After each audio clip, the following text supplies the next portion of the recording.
ਸਵਾਗਤ ਹੈ ਤੁਹਾਡਾ ਸਾਡੇ ਚੈਨਲ ਐਨਕੇ ਪੰਜਾਬੀ ਕਹਾਣੀਆਂ ਤੇ। ਰਾਤ ਦੇ 11 ਵਜੇ ਦਾ ਸਮਾਂ ਸੀ ਤੇ ਮੇਰਾ ਦਿਲ ਕਾਫੀ ਤੇਜ਼ ਧੜਕ ਰਿਹਾ ਸੀ। ਮੈਨੂੰ 2 ਸਾਲ ਪੁਰਾਣੀ ਗੱਲ ਯਾਦ ਆ ਰਹੀ ਸੀ, ਕਿਉਂਕਿ ਬਿਲਕੁਲ ਇਸੇ ਸਮੇਂ ਤੇ ਇਸੇ ਦਿਨ ਮੇਰੇ ਛੋਟੇ ਵੀਰ ਦਾ ਵਿਆਹ ਹੋਇਆ ਸੀ ਤੇ ਸਾਰੇ ਖੁਸ਼ੀਆਂ ਮਨਾ ਰਹੇ ਸੀ ਕਿ ਵੀਰ ਦੇ ਕਮਰੇ 'ਚੋਂ ਹਲਕੀ ਜਿਹੀ ਚੀਕਣ ਦੀ ਆਵਾਜ਼ ਆਈ।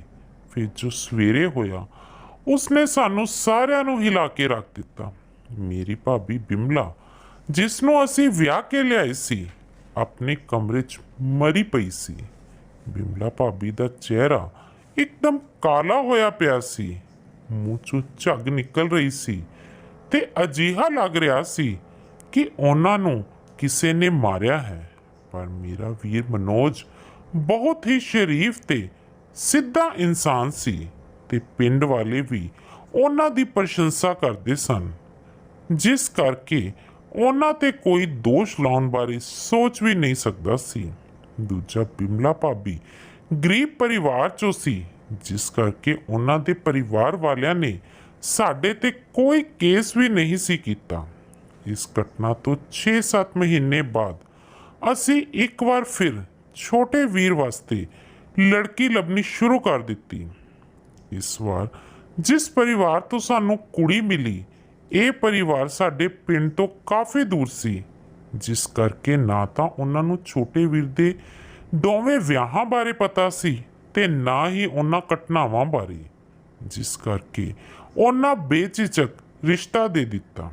ਨਵੀਂ ਭਾਬੀ ਨੀਨਾ ਵੀ ਬਹੁਤ ਖੂਬਸੂਰਤ ਸੀ। ਵਿਆਹ ਵਾਲੇ ਦਿਨ ਮੈਂ ਮਨ 'ਚ ਧਾਰਿਆ ਕਿ ਹੁਣ ਇਸ ਭਾਬੀ ਨਾਲ ਕੁਝ ਮਾੜਾ ਨਹੀਂ ਹੋਣ ਦੇਣਾ। ਰਾਤ ਨੂੰ ਜਦੋਂ ਨਵੀਂ ਭਾਬੀ ਨੂੰ ਕਮਰੇ 'ਚ ਲੈ ਕੇ ਗਏ ਤਾਂ ਮੈਂ ਵੀ ਨਾਲ ਚਲੀ ਗਈ ਤੇ ਉਹਨਾਂ ਨਾਲ ਗੱਲਬਾਤ ਕੀਤੀ। ਨੀਨਾ ਭਾਬੀ ਵੀ ਬਹੁਤ ਹੀ ਮਾਸੂਮ ਤੇ ਭੋਲੀ ਸੀ। ਮੈਂ ਉਹਨਾਂ ਨੂੰ ਕਿਹਾ ਕਿ ਅੱਜ ਰਾਤ ਮੈਂ ਇੱਥੇ ਹੀ ਰਹਾਂਗੀ ਤੇ ਪਹਿਲਾਂ ਭਾਬੀਆਂ ਨਾਲ ਜੋ ਹੋਇਆ ਤੁਹਾਡੇ ਨਾਲ ਨਹੀਂ ਹੋਣ ਦੇਵਾਂਗੀ। ਮੇਰੀ ਗੱਲ ਸੁਣ, ਭਾਬੀ ਨੇ ਮੇਰੇ ਵੱਲ ਡਰੀਆਂ ਨਜ਼ਰਾਂ ਨਾਲ ਦੇਖਿਆ ਤੇ ਪੁੱਛਿਆ, ਕੀ ਹੋਇਆ ਸੀ ਪਿਛਲੀਆਂ ਭਾਬੀਆਂ ਨਾਲ? ਪਰ ਮੈਂ ਗੱਲ ਬਦਲਦਿਆਂ ਕਿਹਾ ਕਿ ਕੁਝ ਨਹੀਂ ਤੇ ਹੁਣ ਇਸ ਬਾਰੇ ਗੱਲ ਕਰਨਾ ਵੀ ਸਹੀ ਨਹੀਂ ਹੈ। ਮੇਰੀ ਗੱਲ ਸੁਣ, ਉਹਨਾਂ ਦੂਜੀ ਵਾਰ ਕੋਈ ਗੱਲ ਨਾ ਪੁੱਛੀ। ਥੋੜੀ ਦੇਰ ਬਾਅਦ ਮੇਰੀ ਮਾਂ ਤੇ ਭਰਾ ਕਮਰੇ 'ਚ ਆਏ ਤਾਂ ਮਾਂ ਨੇ ਮੈਨੂੰ ਆਪਣੇ ਕਮਰੇ ਜਾਣ ਲਈ ਕਿਹਾ। ਮਾਂ ਦੀ ਗੱਲ ਸੁਣ, ਮੈਂ ਮਾਂ ਤੇ ਭਰਾ ਨੂੰ ਕਿਹਾ ਕਿ ਪਹਿਲਾਂ ਭਾਬੀਆਂ ਨਾਲ ਜੋ ਹੋਇਆ ਉਹ ਨੀਨਾ ਭਾਬੀ ਨਾਲ ਨਹੀਂ ਹੋਣ ਦਿਆਂਗੀ ਤੇ ਮੈਂ ਦੇਖਣਾ ਚਾਹੁੰਦੀ ਹਾਂ ਕਿ ਇਸ ਕਮਰੇ 'ਚ ਅਜਿਹਾ ਕੀ ਹੈ। ਇਸ ਲਈ ਮੈਂ ਭਾਬੀ ਨਾਲ ਹੀ ਕਮਰੇ 'ਚ ਰਹਾਂਗੀ। ਮੇਰੀ ਗੱਲ ਸੁਣ, ਮਾਂ ਨੇ ਕਿਹਾ ਕਿ ਹੁਣ ਅਜਿਹਾ ਕੁਝ ਨਹੀਂ ਹੋਵੇਗਾ, ਤੂੰ ਆਪਣੇ ਕਮਰੇ 'ਚ ਜਾ ਕੇ ਸੋ ਜਾ। ਮਾਂ ਦੀ ਗੱਲ ਸੁਣ, ਮੈਂ ਫਿਰ ਜ਼ਿੱਦ ਕੀਤੀ। ਇਸ ਦੇ ਭਰਾ ਨੇ ਵੀ ਕਹਿ ਦਿੱਤਾ ਕਿ ਇਸ ਨੂੰ ਕਮਰੇ 'ਚ ਸੌਣ ਦਿਓ। ਮੈਂ ਸੋਫੇ ਤੇ ਪੈ ਜਾਂਦਾ ਹਾਂ। ਹੋ ਸਕਦਾ ਹੈ ਕਿ ਰਾਤ ਨੂੰ ਕੋਈ ਗੱਲ ਪਤਾ ਲੱਗ ਜਾਵੇ, ਕਿਉਂਕਿ ਉਸ ਰਾਤ ਕੀ ਹੋਇਆ ਮੈਨੂੰ ਵੀ ਸਮਝ ਨਹੀਂ ਆ ਰਹੀ। ਭਰਾ ਦੀ ਗੱਲ ਸੁਣ, ਮੈਂ ਮਾਲਕ ਦਾ ਧੰਨਵਾਦ ਕੀਤਾ ਤੇ ਸੋਚਿਆ ਕਿ ਮੈਂ ਨੀਨਾ ਭਾਬੀ ਦੀ ਜਾਨ ਬਚਾ ਲਵਾਂਗੀ। ਥੋੜੀ ਦੇਰ ਬਾਅਦ ਮਾਂ ਚਲੀ ਗਈ ਤਾਂ ਮੈਂ ਕਮਰੇ ਦੀ ਵੱਡੀ ਲਾਈਟ ਬੰਦ ਕਰ ਦਿੱਤੀ ਤੇ 0 ਵਾਟ ਦਾ ਬੱਲਬ ਜਗਾ ਦਿੱਤਾ। ਘੰਟੇ ਬਾਅਦ ਭਾਬੀ ਤੇ ਵੀਰ ਸੋ ਗਏ ਸਨ, ਪਰ ਮੈਨੂੰ ਨੀਂਦ ਨਹੀਂ ਸੀ ਆ ਰਹੀ। ਇਸ ਦੌਰਾਨ ਅਚਾਨਕ ਮੇਰੀ ਨਜ਼ਰ ਸਾਹਮਣੇ ਵਾਲੇ ਕਮਰੇ ਤੇ ਗਈ, ਜਿੱਥੇ ਮੈਨੂੰ ਇੱਕ ਕਾਲੇ ਰੰਗ ਦਾ ਸਾਇਆ ਨਜ਼ਰ ਆਇਆ। ਮੈਂ ਡਰ ਕੇ ਉੱਠ ਕੇ ਬੈਠ ਗਈ ਤੇ ਸੋਚਿਆ, ਪਤਾ ਨਹੀਂ ਕੀ ਹੋਣ ਵਾਲਾ ਹੈ। ਕਿਤੇ ਭਾਬੀ ਦਾ ਦੁਸ਼ਮਣ ਤਾਂ ਨਹੀਂ ਜੋ ਉਹਨਾਂ ਦੀ ਜਾਨ ਲੈਣ ਆਇਆ। ਮੇਰੇ ਸਾਹਮਣੇ ਖੜਾ ਕਾਲੇ ਕੱਪੜਿਆਂ ਵਾਲਾ ਵਿਅਕਤੀ ਕਾਫੀ ਲੰਬਾ ਸੀ ਤੇ ਉਸ ਦਾ ਮੂੰਹ ਵੀ ਢਕਿਆ ਹੋਇਆ ਸੀ।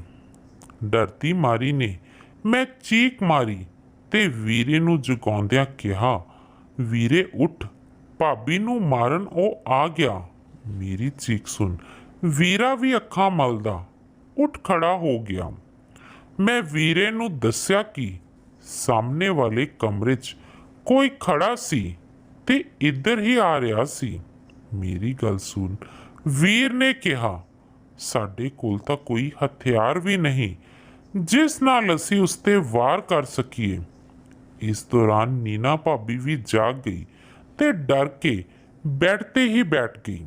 ਇਸੇ ਸਮੇਂ ਵੀਰ ਨੇ ਕਮਰੇ ਦੇ ਫੋਨ ਤੋਂ ਵੱਡੇ ਭਰਾ ਨੂੰ ਫੋਨ ਕੀਤਾ ਤੇ ਕਿਹਾ ਕਿ ਕਮਰੇ 'ਚ ਕੋਈ ਆ ਰਿਹਾ ਹੈ, ਹੋ ਸਕਦਾ ਕਾਤਿਲ ਹੋਵੇ, ਇਸ ਲਈ ਥੋੜਾ ਤੁਸੀਂ ਬਾਹਰ ਆ ਕੇ ਦੇਖੋ।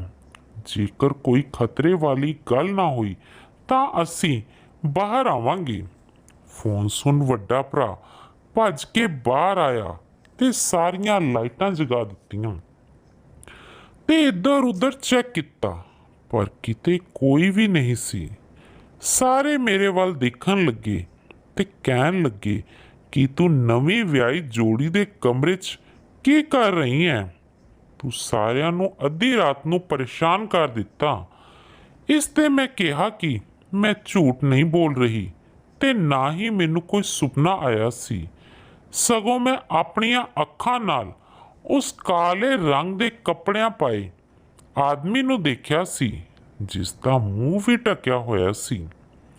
ਇਸ ਤੋਂ ਬਾਅਦ ਸਾਰੇ ਆਪੋ ਆਪਣੇ ਕਮਰੇ ਚਲੇ ਗਏ। ਮੈਂ ਸਾਰੀ ਰਾਤ ਜਾਗਦੀ ਰਹੀ ਤੇ ਨੀਂਦ ਨਾ ਆਈ। ਸਵੇਰੇ ਸਾਰੇ ਨਹਾ ਧੋ ਕੇ ਇਕੱਠੇ ਹੋਏ ਤੇ ਮਾਤਾ ਦੇ ਦਰਬਾਰ 'ਚ ਆਰਤੀ ਕੀਤੀ ਤੇ ਬਾਅਦ 'ਚ ਸਾਰੇ ਆਪਣੇ ਆਪਣੇ ਕਮਰੇ ਚਲੇ ਗਏ। ਬਾਅਦ 'ਚ ਮੈਂ ਵੱਡੀ ਭਾਬੀ ਦੇ ਕਮਰੇ 'ਚ ਗਈ ਜਿੱਥੇ ਭਾਬੀ ਮਾਲਾ ਜਪ ਰਹੀ ਸੀ। ਮੈਂ ਉਹਨਾਂ ਨਾਲ ਰਾਤ ਵਾਲੀ ਸਾਰੀ ਗੱਲ ਕੀਤੀ। ਭਾਵੇਂ ਸਾਰੇ ਮੇਰਾ ਯਕੀਨ ਨਹੀਂ ਸੀ ਕਰ ਰਹੇ, ਪਰ ਵੱਡੀ ਭਾਬੀ ਮੇਰੀ ਹਰ ਗੱਲ ਦਾ ਯਕੀਨ ਕਰਦੀ ਸੀ, ਚਾਹੇ ਕੋਈ ਵੀ ਗੱਲ ਕਿਉਂ ਨਾ ਹੋਵੇ। ਇਸੇ ਸਮੇਂ ਮਾਂ ਵੀ ਉੱਥੇ ਆ ਗਈ ਤੇ ਕਿਹਾ ਕਿ ਜ਼ਰੂਰੀ ਨਹੀਂ ਕਿ ਤੂੰ ਜਿਸ ਨੂੰ ਦੇਖਿਆ ਉਹ ਕੋਈ ਇਨਸਾਨ ਹੋਵੇ, ਹੋ ਸਕਦਾ ਹੈ ਕਿ ਉਹ ਕੋਈ ਭੂਤ ਪ੍ਰੇਤ ਹੋਵੇ। ਮਾਂ ਦੀ ਗੱਲ ਸੁਣ ਮੈਂ ਸੋਚੀ ਪੈ ਗਈ, ਕਿਉਂਕਿ ਗੱਲ ਤਾਂ ਮਾਂ ਦੀ ਬਿਲਕੁਲ ਸਹੀ ਸੀ। ਇਸ ਤੇ ਮਾਂ ਨੇ ਆਪਣੀ ਇੱਕ ਮੂੰਹ ਬੋਲੀ ਭੈਣ ਨਾਲ ਗੱਲ ਕੀਤੀ, ਕਿਉਂਕਿ ਉਸ ਕੋਲ ਇਹ ਸਭ ਪਤਾ ਕਰਨ ਦਾ ਤਰੀਕਾ ਸੀ, ਜਿਸ ਕਰਕੇ ਉਹ ਬਹੁਤ ਜ਼ਿਆਦਾ ਮਸ਼ਹੂਰ ਸੀ। ਉਹ ਕਾਲਾ ਜਾਦੂ ਤੇ ਹੋਰ ਕਈ ਤਰ੍ਹਾਂ ਦਾ ਜਾਦੂ ਜਾਣਦੀ ਸੀ। ਮਾਂ ਉਸ ਕੋਲ ਗਈ ਤਾਂ ਉਹਨਾਂ 4 ਚੀਜ਼ਾਂ ਪੜ੍ਹਨ ਨੂੰ ਕਿਹਾ, ਜੋ ਕਿ ਮਾਲਾ ਜਪਦੇ ਹੋਏ ਪੜ੍ਹਨੀਆਂ ਸਨ ਤੇ ਸਾਰੀ ਰਾਤ ਹੀ ਜਾਗਣਾ ਸੀ। ਇਸ ਦੇ ਨਾਲ ਚਿੱਟੇ ਕੱਪੜਿਆਂ ਦੀ ਵੀ ਵਰਤੋਂ ਕਰਨੀ ਸੀ। ਮੈਂ, ਮਾਂ, ਛੋਟੀ ਭਾਬੀ ਤੇ ਵੀਰ ਨੇ ਇਹ ਕੰਮ ਕਰਨ ਦਾ ਸੋਚਿਆ, ਪਰ ਦਿੱਕਤ ਸੀ ਮਾਂ ਦੀ ਬਿਮਾਰੀ, ਕਿਉਂਕਿ ਮਾਂ ਦਾ ਬੀਪੀ ਵੱਧਦਾ ਸੀ, ਜਿਸ ਕਰਕੇ ਉਹ ਨਾ ਤਾਂ ਰਾਤ ਨੂੰ ਜ਼ਿਆਦਾ ਜਾਗ ਸਕਦੇ ਸਨ ਤੇ ਨਾ ਹੀ ਕੋਈ ਟੈਨਸ਼ਨ ਲੈਣੀ ਸੀ। ਜਿਸ ਕਰਕੇ ਸਾਡੀਆਂ ਨਜ਼ਰਾਂ ਸਭ ਤੋਂ ਵੱਡੀ ਭਾਬੀ ਰਾਜ, ਜੋ ਕਿ ਵਿਧਵਾ ਸੀ, ਤੇ ਗਈਆਂ। ਘਰ 'ਚ ਸਾਰੇ ਹੀ ਉਹਨਾਂ ਦੀ ਗੱਲ ਮੰਨਦੇ ਸਨ ਤੇ ਸਾਰੇ ਉਹਨਾਂ ਨੂੰ ਕਾਫੀ ਸਤਿਕਾਰ ਦਿੰਦੇ ਸਨ। ਮੈਂ ਇਸ ਸੰਬੰਧੀ ਵੱਡੀ ਭਾਬੀ ਰਾਜ ਨਾਲ ਗੱਲ ਕੀਤੀ ਤੇ ਸਾਰੀ ਗੱਲ ਸਮਝਾਈ ਤਾਂ ਭਾਬੀ ਮੰਨ ਗਈ। 2 ਦਿਨ ਬਾਅਦ ਸ਼ਾਮ ਨੂੰ ਸਾਰੇ ਖਾਣਾ ਖਾ ਕੇ ਆਪਣੇ ਆਪਣੇ ਕਮਰੇ ਚਲੇ ਗਏ। ਵੱਡੀ ਭਾਬੀ ਵੀ ਖਾਣਾ ਖਾ ਕੇ ਆਪਣੇ ਕਮਰੇ ਚਲੀ ਗਈ। ਉਹਨਾਂ ਕਿਸੇ ਨਾਲ ਵੀ ਕੋਈ ਗੱਲ ਨਾ ਕੀਤੀ। ਮੈਨੂੰ ਉਹਨਾਂ ਦਾ ਰਵੱਈਆ ਥੋੜਾ ਅਜੀਬ ਜਿਹਾ ਲੱਗਿਆ, ਪਰ ਮੈਂ ਉਹਨਾਂ ਨਾਲ ਕੋਈ ਗੱਲ ਨਾ ਕੀਤੀ ਤੇ ਖਾਣਾ ਖਾ ਕੇ ਆਪਣੇ ਕਮਰੇ ਚਲੀ ਗਈ। ਰਾਤ ਨੂੰ ਖਾਣਾ ਖਾਣ ਤੋਂ ਬਾਅਦ ਮੈਨੂੰ ਹਮੇਸ਼ਾ ਨਾਲ ਦੀ ਨਾਲ ਨੀਂਦ ਆ ਜਾਂਦੀ ਸੀ, ਪਰ ਅੱਜ ਅਜਿਹਾ ਨਹੀਂ ਹੋਇਆ ਸੀ। ਅਜੀਬ ਜਿਹੀ ਬੇਚੈਨੀ ਸੀ। ਇਸੇ ਦੌਰਾਨ ਮੈਂ ਸੋਚਿਆ ਕਿ ਕਿਉਂ ਨਾ ਵੱਡੀ ਭਾਬੀ ਰਾਜ ਨਾਲ ਜਾ ਕੇ ਗੱਲਾਂ ਕਰਾਂ।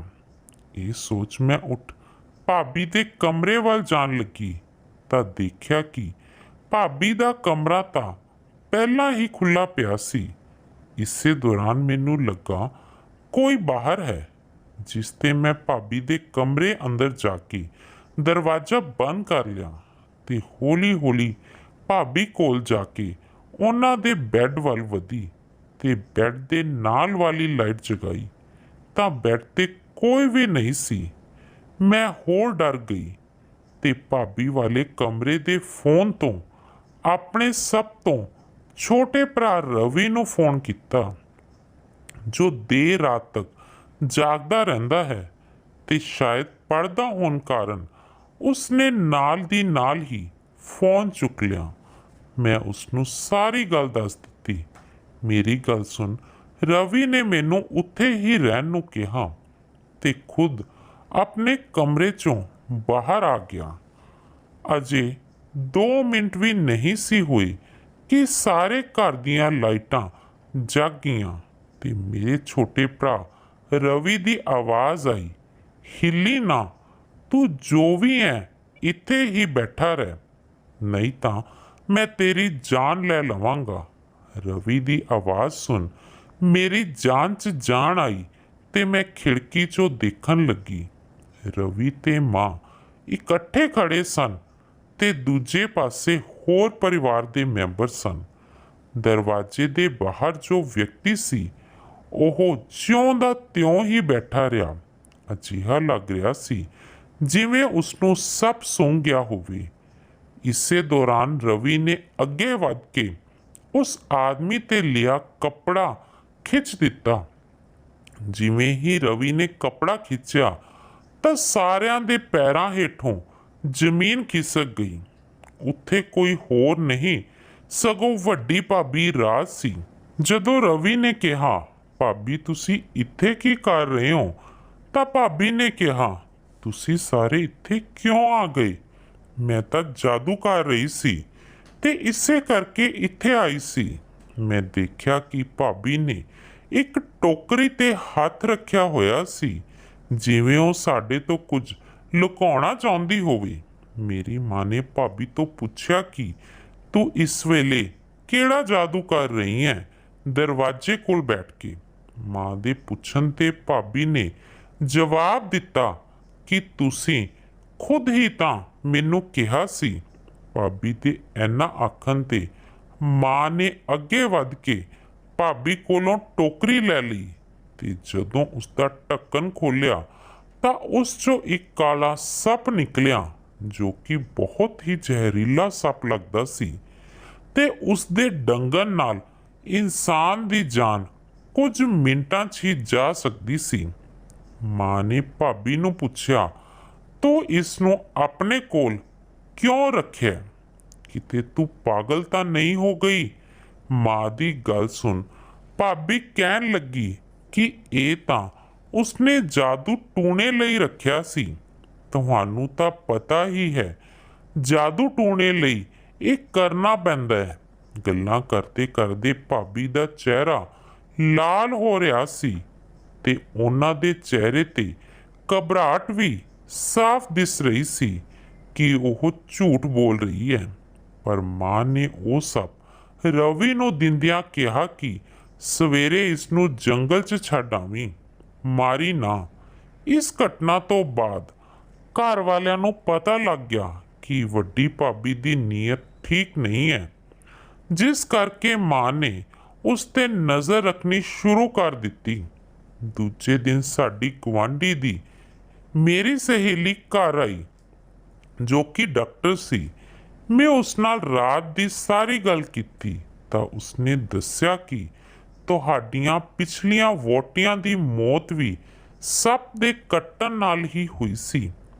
ਉਸ ਦੇ ਇੰਨਾ ਆਖਣ ਤੇ ਅਸੀਂ ਸਾਰੇ ਡਰ ਗਏ ਤੇ ਭਾਬੀ ਦੀ ਇੱਜ਼ਤ ਤੇ ਪਿਆਰ ਸਾਡੇ ਦਿਲਾਂ 'ਚੋਂ ਖਤਮ ਹੋ ਗਿਆ ਸੀ। ਸਾਰੀ ਗੱਲ ਸਾਡੇ ਸਮਝ 'ਚ ਆ ਗਈ ਕਿ ਵੱਡੀ ਭਾਬੀ ਨੇ ਹੀ ਪਿਛਲੇ ਬਹੂ ਨੂੰ ਮਾਰਿਆ ਹੈ ਤੇ ਜਦੋਂ ਪਤਾ ਕੀਤਾ ਤਾਂ ਸਾਡੇ ਪੈਰਾਂ ਹੇਠੋਂ ਜ਼ਮੀਨ ਖਿਸਕ ਗਈ, ਕਿਉਂਕਿ ਇਹ ਸਭ ਕੁਝ ਭਾਬੀ ਨੇ ਮਨੋਜ ਵੀਰੇ ਨੂੰ ਪਾਉਣ ਲਈ ਹੀ ਕੀਤਾ ਸੀ ਤੇ ਉਹ ਨਹੀਂ ਸੀ ਚਾਹੁੰਦੀ ਕਿ ਕੋਈ ਹੋਰ ਮਨੋਜ ਨਾਲ ਰਹੇ। ਪਰਿਵਾਰ ਵਾਲਿਆਂ ਨੇ ਪਹਿਲਾਂ ਤਾਂ ਸੋਚਿਆ ਕਿ ਭਾਬੀ ਨੂੰ ਪੁਲਿਸ ਹਵਾਲੇ ਕਰ ਦਿੱਤਾ ਜਾਵੇ, ਪਰ ਮਾਂ ਨੇ ਕਿਹਾ ਕਿ ਇਸ ਨੂੰ ਇਸ ਦੀ ਸਜ਼ਾ ਭਗਵਾਨ ਹੀ ਦੇਵੇਗਾ ਤੇ ਸਾਰਿਆਂ ਨੇ ਭਗਵਾਨ ਤੇ ਸਭ ਕੁਝ ਛੱਡ ਦਿੱਤਾ। ਦੋਸਤੋ, ਤੁਹਾਡੀ ਕੀ ਰਾਏ ਹੈ ਕਿ ਪਰਿਵਾਰ ਨੇ ਸਹੀ ਕੀਤਾ? ਆਪਣੇ ਕਮੈਂਟ 'ਚ ਸਾਨੂੰ ਜ਼ਰੂਰ ਦੱਸਣਾ। ਤੇ ਜੇਕਰ ਤੁਸੀਂ ਸਾਡੇ ਚੈਨਲ NK ਪੰਜਾਬੀ ਕਹਾਣੀਆਂ ਤੇ ਪਹਿਲੀ ਵਾਰ ਆਏ ਹੋ ਤਾਂ ਇਸ ਨੂੰ ਜ਼ਰੂਰ ਸਬਸਕ੍ਰਾਈਬ ਕਰ ਲੈਣਾ ਤੇ ਇਸ ਦੇ ਨਾਲ ਦਿੱਤੇ ਬੈਲ ਆਈਕਨ ਨੂੰ ਜ਼ਰੂਰ ਦਬਾਉਣਾ ਤਾਂ ਜੋ ਤੁਹਾਨੂੰ ਸਾਡੀਆਂ ਕਹਾਣੀਆਂ ਸਭ ਤੋਂ ਪਹਿਲਾਂ ਮਿਲ ਸਕਣ। ਧੰਨਵਾਦ।